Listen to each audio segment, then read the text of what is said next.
better health, where stillness meets transformation. I am your host, Shreya. Tonight's guest is none other than Dr. Victoria Rader, best selling author, possibility coach, and founder of You to Shine, a pioneer of quantum personal development and a soulful architect of peace. Victoria's teaching have reached from CNN to the moon.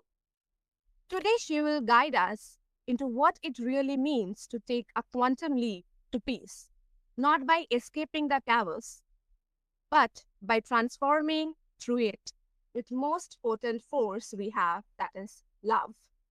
So, welcome, Victoria. Thank you so much, Shreya. Thank you for having me on. Yeah, and I'm honored to have you on my show. So, let's begin that Victoria, you have built a global movement around quantum development.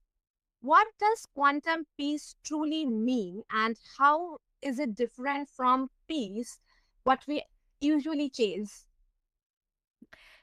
I think in personal development, you are constantly changing your skills, you are working on your mindset, which are wonderful things.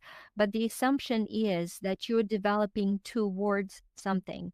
You are developing yourself to be deserving or matching or receiving something, to set a goal and to achieve it.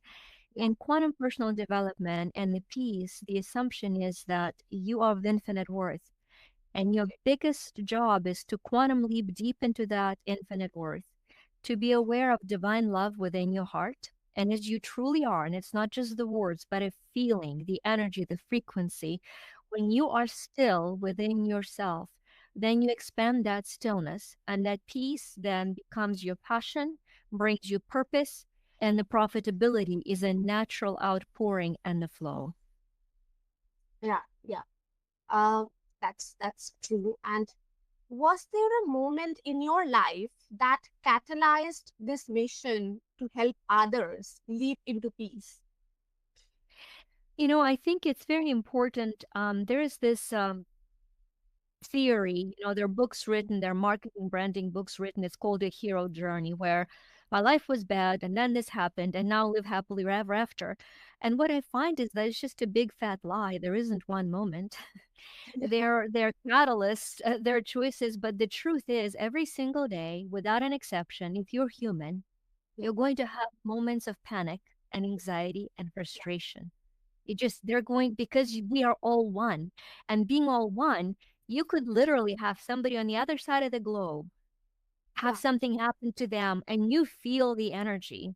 And so I think that's important for me to say that what I'm describing is a catalyst, but it's not a once and done. It's not like once my moment comes, then I'm forever peaceful.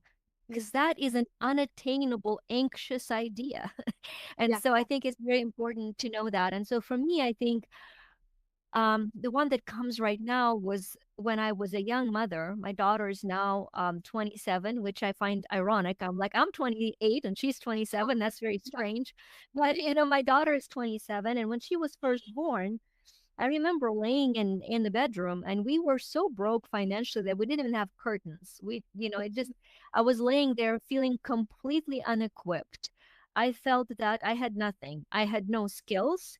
I was hormonally depressed. I had no money. And I just laid there holding this little precious bundle thinking, I'm supposed to be happy and I'm completely distraught. And then the guilt came in. And in that moment, for me, because of my background, an idea came in that, Christ was born in a stable with nothing. But the concept that came in immediately was he had more than enough. And at that moment, I realized that an idea of peace is that I have more than enough. And the idea of panic is I need more. So it's super easy. When you feel your thoughts going for I need more, watch your emotions and the anxiety will follow. It's just that simple. But when you say what I have is more than enough, and then I expand from what I have and I support what I have, then it's a peaceful movement. And that was just a huge awareness to lay there and be like, I have more than enough. I have more than enough. yes. I think it's a basic human quality that we always complain about. We don't have that, we don't have this. But now I think we should be happy because of what we have and not complaining about what we don't. Because many people may not have that also what we have. Yeah. Yeah. But I do find that to be the loss of peace. I believe Mm. an idea of I need more. That's simple. You fill Yeah. in, I need more health, more money, more love. If you hear your mind structure, I need more, you're heading for chaos and anxiety. So, like, imagine a stop sign and Yeah. say, stop, turn around, look inside and outside, and reframe. I have more than enough. It's very powerful. Yes. So for the listeners, you have to remember that you are more than enough. And Victoria, also your framework includes something you call love, that is love originating originating vibrant emotions. Sorry for my mistake. How do you help people access that kind of high frequency living in day-to-day chaos? We actually have very powerful tools during our through our quantum freedom subscription for the reason that I've mentioned. It's not a one-time thing, right? You need to be exposed to love to know what it feels like to create receptors to receive love. So I'm having this water bottle here. It's a cool example, I think. You can have love being given to you and poured over you, but if you're not open to receive it, you feel there is no love, and that is a true statement for every human being that lacks love. It's not because it's not offered. It's because they don't know how to remove the cap to receive it.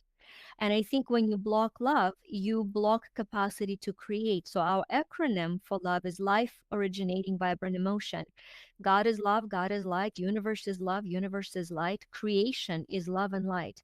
We create, and we now know on quantum level, it's fascinating. When the baby is first conceived, when the two cells meet, there is a quantum spark of light. We begin our physical life with a spark of light, right? And that to me is an expression of love moment, of life beginning as such, beginning a new form. Yeah, yeah, that's absolutely true. Um, and another question comes to my mind for this, like, can someone really learn to vibrate higher in the middle of grief or maybe fear? It's so fascinating to me. I'm going to do this for your audience. It's going to be fun because it's a completely intuitive app. One of our apps is called Empower Me.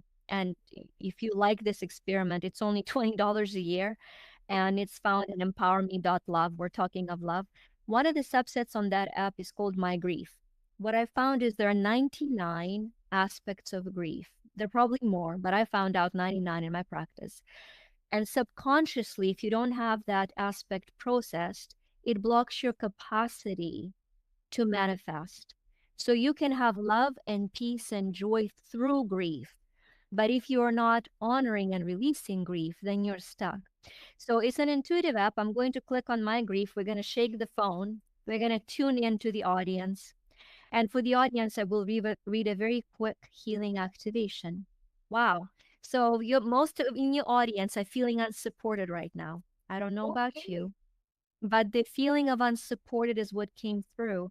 And so you have to validate first the feeling so you can release it. You would say, even with many trying to support me, I still feel completely unsupported. Then we're going to do visualization and healing of the brain. With your eyes closed, imagine as if you're falling through space, completely unsupported, only to land in a beautiful cloud of comforting energy. Feel its support and carry you. Feel and see the hands of many others reaching up to support you in this cloud. And now affirm with your hand on your heart. My receptors for support are now activated. I know how to receive the support I seek.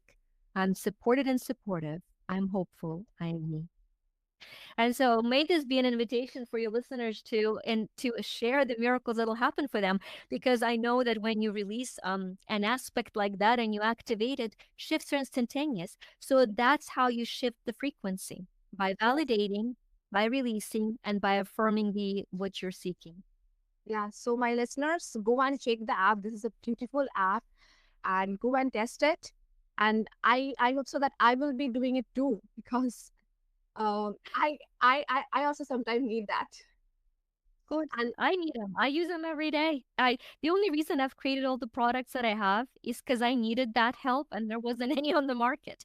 yeah, so, yeah, so that's true. I love that. And thank you for bringing that high frequency love into every day.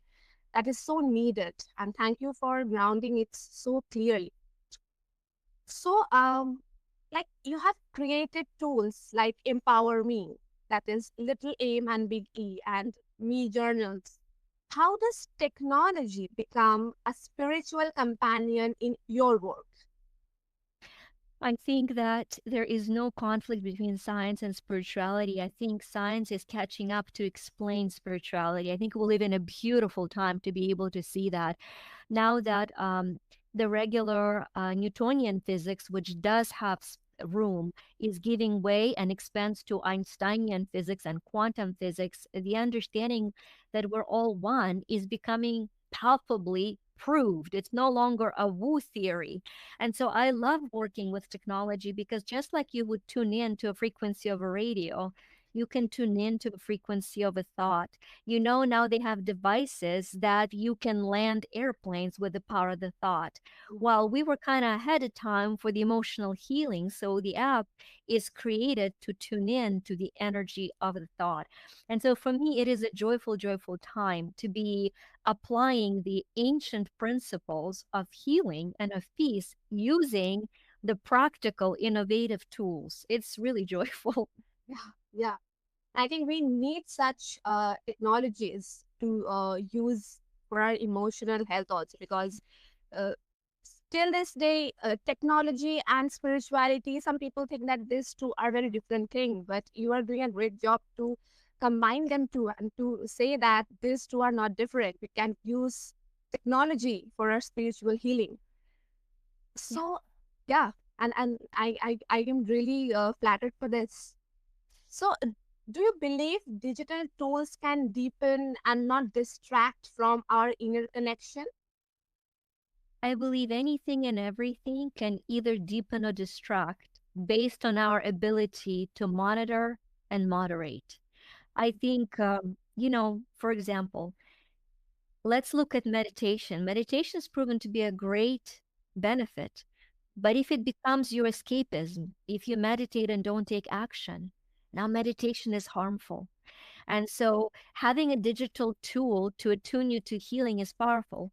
But if you're now sitting on Instagram and you're browsing nonstop and your brain is shooting dopamine, and all of a sudden you feel depressed and you don't know why, because you've overtaxed your dopamine receptors with funny with release of the hormone, and then there's nothing in your life to prove and support it. And so you can be equally repressed and depressed or inspired and supported. It's all in which way you use that.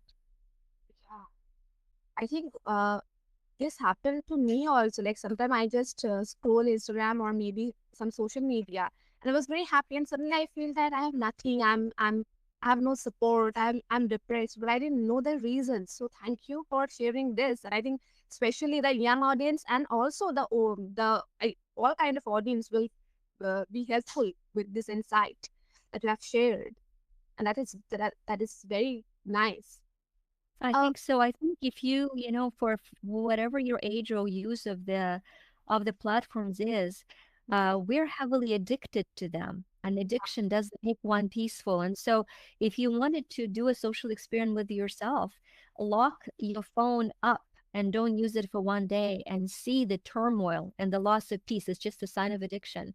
And so for me, what I've been doing is I've just been blocking the time to use it proactively versus scrolling endlessly. But it's tempting. We're all human. We're all human. But trust me, the more you're on it, the more depressed you feel, the more worthless and the more restless. And we don't want that. Yeah, that is so true. And thank you for sharing this insight. And many of your teachings involve surrendering the little aim for the big E. Can you unpack Yeah. what that means and how someone might begin that transition in real life? Yeah, so the when you look at our products and services, you will see that it all have me, little m, big E. And that's how I ask all of us to remember who we are. When I say I am me, I remember that I'm a little m. I am mortal matter that manifests materially. How do I know? I eat and I poop. If you no longer eat and poop, you don't have an M. You're just an E. But as long as you eat and poop, you have this matter and it Yeah. needs to manifest materially, and there's no shame in it. But we also are the big E, the eternal energy, the essence of Mm. expansion. And they're going to be either in conflict or in surrender. And so if you don't pay attention to the screams of little am, it's going to sabotage your expansion. And so every day, in every way, you want to, there are two voices in you. It's the truth. There's a scared voice of your little am, and there's a sacred voice of your big E. And you get to choose every day which voice you listen to. And the voice you listen to is the voice that dictates your life. So, one of the free tools we developed that's really amazing to shift from one to another is you can find as a quantum leap ebook at mygiftoffer.com. We have a very simple goal. We want 1 million people to be helped through this free tool. So if it helps you, I ask share with everybody. And what it has 50 limitations with 50 expanding program and a technique to shift you from one to the other. And then if you struggle with money in any way, there is a very affordable program on money mastery, but you don't have to purchase it to have a free quantum experience. Okay. Okay. So I'll try to attach all the details and the website and also your app's details below the podcast so that our user can find them very easily and they don't have to look somewhere. And I will ask our listener also that if you find that uh, tools useful for you, then share with your friends and make a community, make a healthy community. Yeah. Yeah, Yeah. absolutely. And with so much fear and uncertainty globally, what does a quantum leap to peace look like on a collective level, and what role can each of us play? It's very important to understand the word quantum leap. In quantum mechanics, you have everything starts with the biological life starts with an atom. There is a proton and neutron in the middle, and there's little electron that is flying around, moving around. And so it keeps moving and moving and moving and moving and moving and moving, doing its thing, doing its thing, doing its thing. And then at some point, there is a photon of light that comes into that system. And while the electron is moving, the photon of light hits it and carries it to the new level. Now, think of what it means. It means everything you knew you are leaving behind. Everything you've done now is broken through and broken apart. A lot of people are trying to hold their pieces together when the time has come to simply fall apart. A part of a piece is finding peace in complete breakthrough because that is the foundation for the quantum leap. So, as things are starting to break apart, letting them, because the unbreakable part of you is ready to leap to the next level. So I'm actually thrilled, not in a lack of compassion way, but in an understanding of what's happening to the planet right now. It's breaking apart. We can't hold any longer the ancient limiting regimes. And yes, there's wars and bloodsheds and violence, but it is shaking because it's breaking apart. And once the dust settles, humanity will have an ability to leap into a new consciousness. Yeah, I think that's a very deep insight, but you have painted that so beautifully and so clearly. I think that will help our listeners also to understand this because quantum peace isn't a very easy thing to understand, but you have explained it in a beautiful way, in a very clear way. So, thank you for that. And Victoria, do you think peace is our natural state? And if it, then what keeps us from remembering it? I think being out of center, Peace is our natural state when we're centered. I think the best example for that is the tornado or, the hurricane. We call it the eye of a hurricane. So peace is not avoidance of chaos. Chaos is definition of movement that is raw and needs to be organized. But if you are in the eye of the hurricane or tornado, if you're in the middle of it, it is peaceful. But when you lose your center, you then go to the outside of the hurricane and it's destructive. It is beating you and it is beating others. So I think the lack of peace is an indicator that you're out of center. And so you want to center. How do you center? You center by not complaining, comparing, or criticizing. It's that easy. Because when you are comparing yourself to anybody else, you're no longer in center because you forgot you came to be you and you have one job. Find how to be the best you today. You're looking at somebody else and you're either thinking you're better than they are or worse than they are. Better than they are, criticism, complaining, worse than they are, lack of self esteem. And so when you compare yourself, which is a natural state of competition, you're going to say, I send nothing but love to this situation. I send love to them. I send love to me. And literally witness, like imagine the energy of love going to all. And then put your hand, one hand on the heart, one hand on the solar plexus, and say, and now I remember who I am, the love and the light that I am. I am in my center. And so the more you center yourself out of complaining, criticizing, and comparing, the more peaceful you become to be the person you've come to be. The more expanding your peace is, the more contagious your significance is, and the brighter your light. And that is a journey. Yeah, and that is wonderful. And I think me and our listener, I think everyone will be so thankful to you because the topic that we have spoke about today, it's not a very easy thing, but you have painted that so beautifully.